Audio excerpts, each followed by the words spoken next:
যখন একা একাই পড়বে, আর জামাত করলে স্বামী আগে থাকবে, স্ত্রী পিছনে থাকবে। অন্ধকারে কি তাহাজ্জুদ সালাত আদায় করতে হয়? অন্ধকারে করা ভালো। আয়েশা রাদিয়াল্লাহু তাআলা বলেন, আল্লাহর নবী যে ঘরে তাহাজ্জুদ পড়ছিলেন সেই ঘরে বাতি ছিল না, ল্যাম্প হারিকেন ছিল না। কোন নির্দিষ্ট সময়ে স্বামী স্ত্রী মেলামেশা করলে কি ছেলে সন্তান পাওয়া যাবে?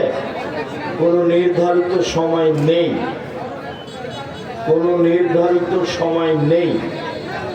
যখন আপনি সুবিধা মনে করেন তখনই মিলনে যাবেন, আর কান্নাকাটি করে আল্লাহর কাছে চাইতে হবে। মুয়াজ্জিন আজান একামত ইমাম হতে পারবে কি? মুয়াজ্জিন আজান দিতে পারবে, মুয়াজ্জিন ইমামও হতে পারবে, কোনো সমস্যা নেই। আল্লাহ রাসূল বললেন, দুইজন থাকলে একজন আজান দিবে আর দুইজনের বড়জন ইমামতি করবে। তখন তিনি বলেননি যে একজন আজান আর একজন ইকামত। ইমাম বললেন যে একজন আজান দিবে আর বড়জন ইমামতি করবে। তো বড়জনে হয়তো আজান দিয়েছে, বড়জনে ইমামতি করবে, সমস্যা নেই। মাহফিলের আয়োজন করার জন্য রাস্তায় দাঁড়িয়ে পথে কর্মচারী থামিয়ে টাকা আদায় করা যাবে কি? জি না, এই প্রথা বন্ধ করতে হবে। এইভাবে টাকা আদায় করা যাবে না।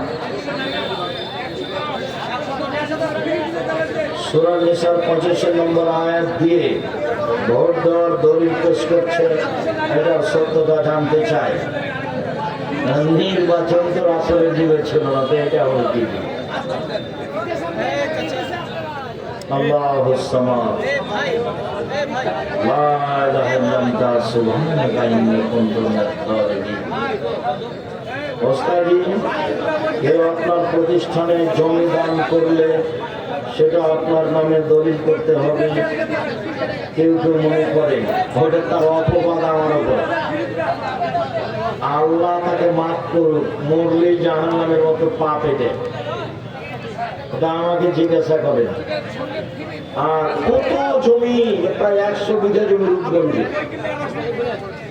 প্রায় 60-70 বিঘা জমি তানোরে, প্রায় 50 বিঘা জমি রাজশাহীতে, প্রায় 12 বিঘা জমি ময়মনসিংহে, প্রায় 10-12 বিঘা জমি কুষ্টিয়ায়, প্রায় 5-6 বিঘা জমি ঝিনাইদহে, প্রায় 10-12 বিঘা জমি ফেনীতে, প্রায় 7-8 বিঘা জমি এতে